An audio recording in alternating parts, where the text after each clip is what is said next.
Assalamualaikum warahmatullahi wabarakatuh.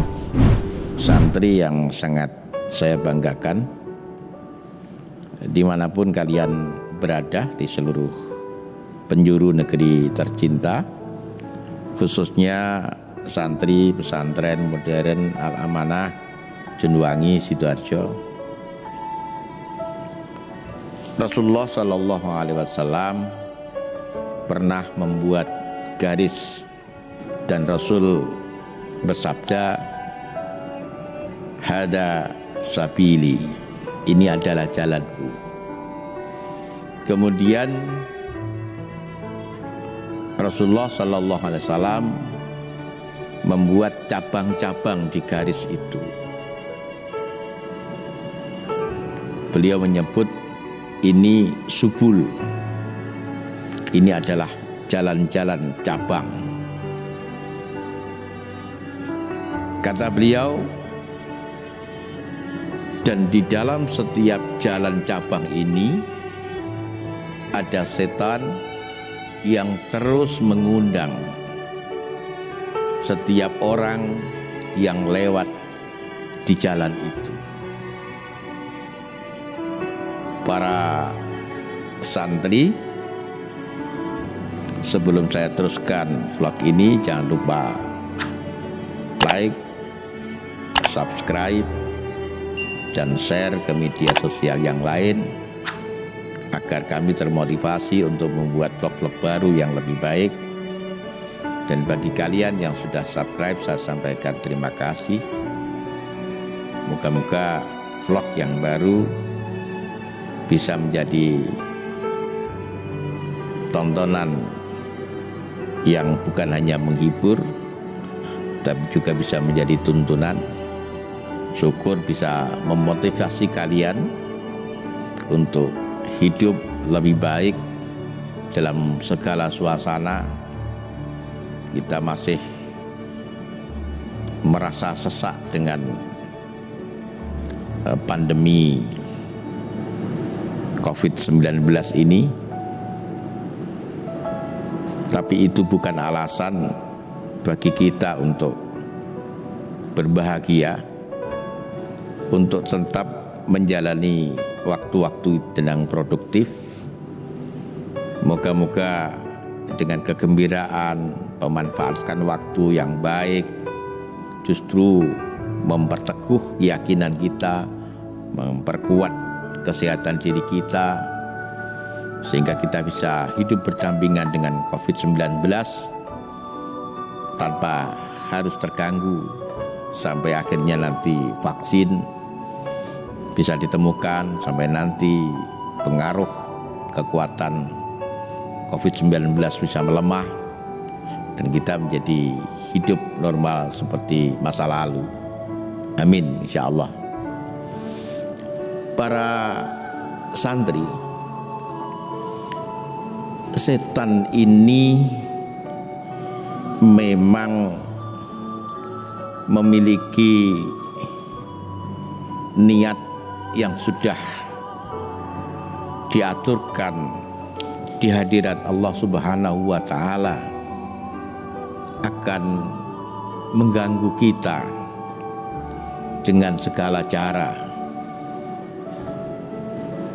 Rasulullah Sallallahu Alaihi Wasallam mengingatkan kepada kita bahwa di dalam setiap jalan yang kita lakukan selalu ada jalan-jalan persimpangan yang di sana ada setan yang mendakwahkan sesuatu yang baik, sesuatu yang menarik, sesuatu yang membuat kita mabuk, sesuatu yang membuat kita lalai, sehingga kita tidak istiqomah berjalan kepada jalan yang lurus, tapi kita berbelok dan mengikuti jejak setan. Dalam kesempatan ini, para santri, saya ingin menyampaikan trik-trik setan untuk menjebak kita agar kita berbelok dari jalan yang lurus, jalan yang menuju sirat, jalan tol yang masih baik. Kalau sabil itu jalan yang lebih kecil, yang bisa jadi jalan itu ke jalan yang baik, bisa jalan yang sebaliknya. Tapi kalau sirat itu adalah jalan yang lurus menuju Allah Subhanahu wa Ta'ala. Rasulullah membuat sabil yang lurus ke arah sirat. Setan tidak rela kalau manusia itu mengikuti jalan itu dan sampai kepada sirat. Setan menginginkan agar kita manusia berbelok dari sabil, jangan sampai terus lurus menuju sirat. Yang pertama yang dipakai oleh setan adalah kekafiran. Mereka kadang-kadang masih percaya dengan Tuhan, tapi mengingkari kekuasaannya, mengingkari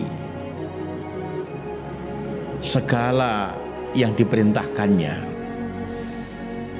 mengingkari larangannya, bahkan berusaha membuat tandingan-tandingan berupa Tuhan-Tuhan baru. Mereka memoles kekuasaan demikian indahnya sehingga orang berpaling dari Tuhan, berjuang untuk merebut kekuasaan. Mereka memoles,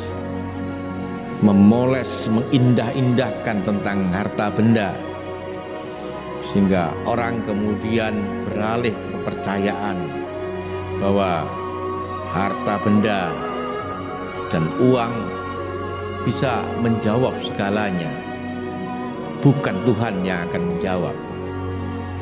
Sehingga seluruh aktivitas manusia untuk mengejar harta benda, mengejar uang, mengejar kekuasaan. Ini cara pertama yang dilakukan setan untuk menipu kita. Kalau ini gagal, setan gagal, manusia berhasil menghindar dari tipu daya ini, setan masih punya cara yang lain, adalah dengan cara menimbulkan bid'ah, baik itu dalam keyakinan maupun ibadah. Kita percaya kepada Tuhan, tapi Tuhan itu gak ikut campur. Setelah menjadikan kita, Tuhan gak ikut campur. Kita mampu membuat segalanya. Akal kita akan mampu menjawab soal Tuhan. Kita pensiun dini, Tuhan kita letakkan di masjid, Tuhan kita letakkan di gereja, Tuhan kita letakkan di tempat-tempat ibadah, di dalam kehidupan sosial. Kita jalani dengan akal kita, dengan keinginan kita, dengan kerja keras kita. Kelihatannya masuk akal, tapi itu adalah trik setan untuk melokalisir kekuasaan Tuhan di satu tempat kecil, dan tempat besar yang lainnya ada di kekuasaan setan. Para santri, kalau kita lolos dari ini karena akidah kita kuat, basirah kita tajam, Allah mencahayai hati kita dengan cahayanya yang kuat, maka setan masih punya cara lagi, yaitu dengan dosa-dosa besar.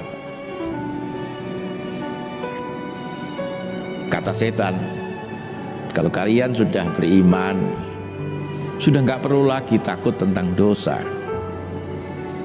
Dosa itu akan dengan sendirinya terhapus karena keimanan kalian, karena akidah kalian.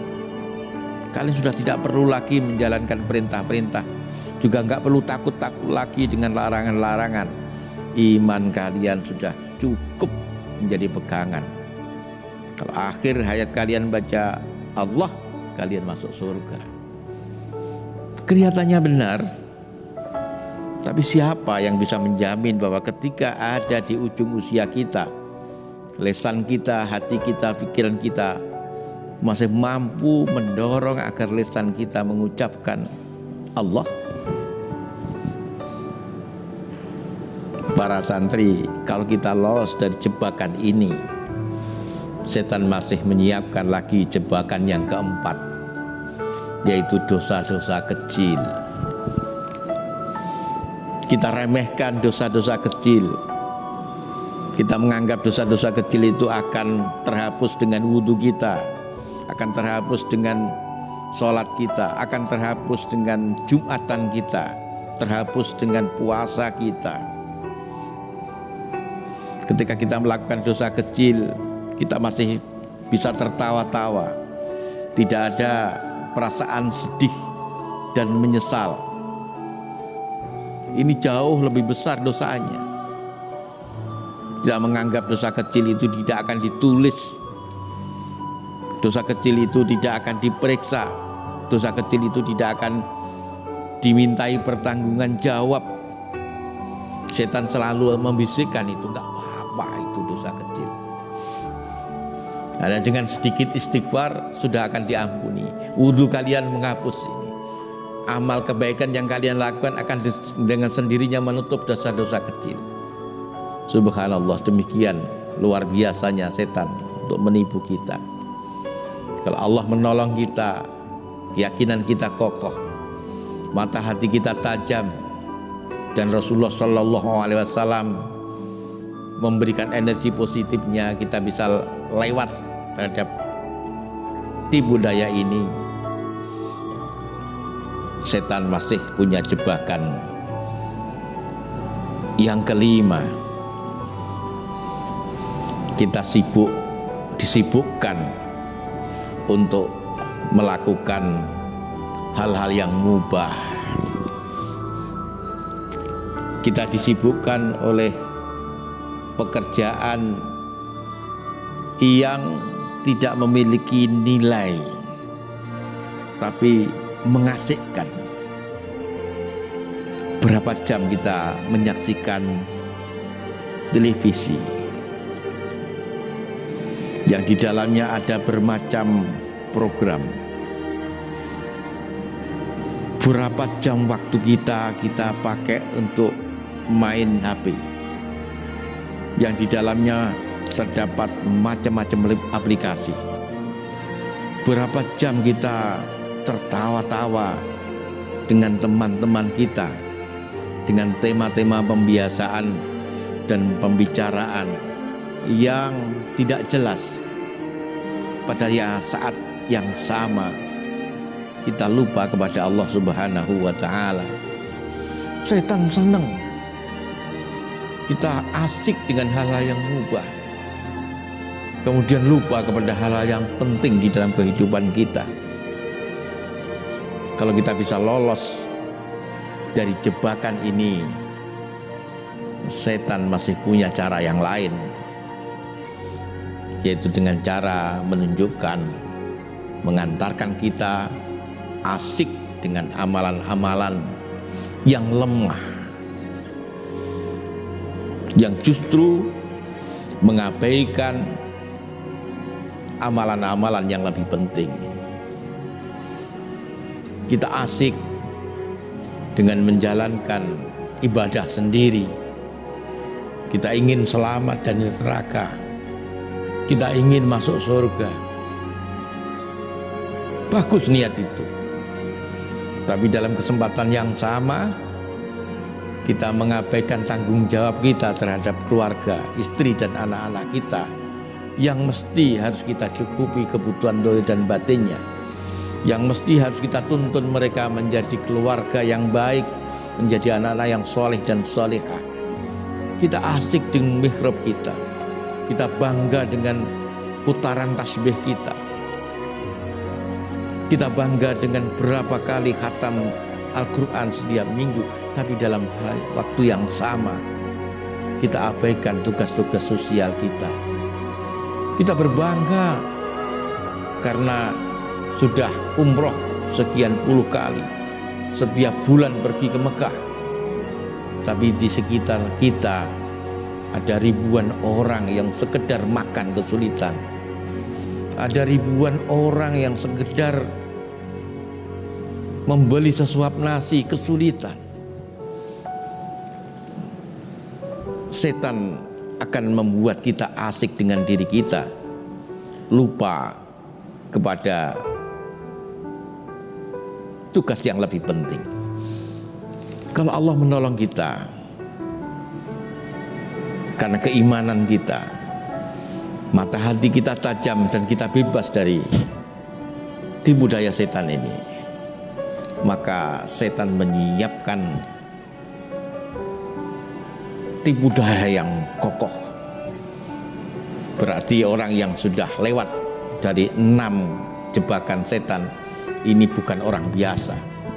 Orang yang memiliki kualitas tertentu, orang yang memiliki keimanan yang kokoh, syariat yang kuat, ilmu yang memadai.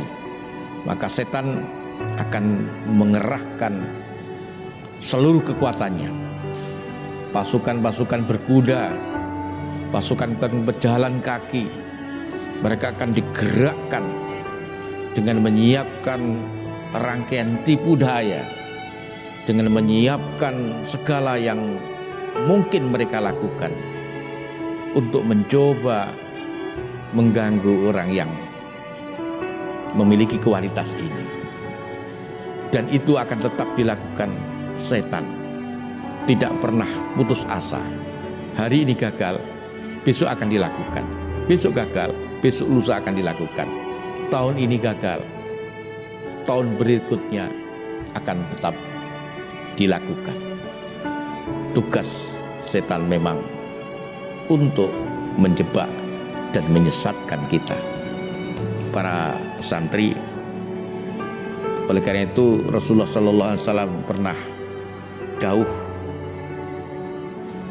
tidak ada 2 aman yang berkumpul dan tidak ada 2 ketakutan yang berkumpul. Orang yang merasa aman di dunia, dia tidak cukup berhati-hati tentang setan, berhati-hati tentang nafsunya, maka besok dia akan ketakutan di akhirat.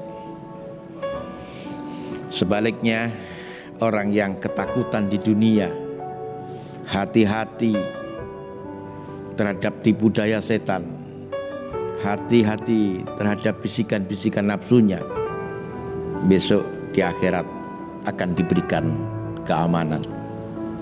Para santri, saya percaya kalian memahami konsep itu. Dan saya berdoa moga-moga kita semua selamat dari tipu daya setan, dan Allah senantiasa memberikan maunahnya, memberikan hidayahnya. Dan jangan lupa kita selalu bermohon kepada Allah, ihdinas siratal mustaqim, siratal ladzina an'amta alaihim ghairil maghdubi alaihim waladdallin. Kita senantiasa lantunkan doa dan munajat agar kita diberikan jalan yang lurus, jalan orang-orang yang diberikan nikmat oleh Allah, bukan jalannya orang-orang yang dimurkai, dan bukan jalannya orang-orang yang tersesat. Akhiran, terima kasih. Assalamualaikum warahmatullahi wabarakatuh.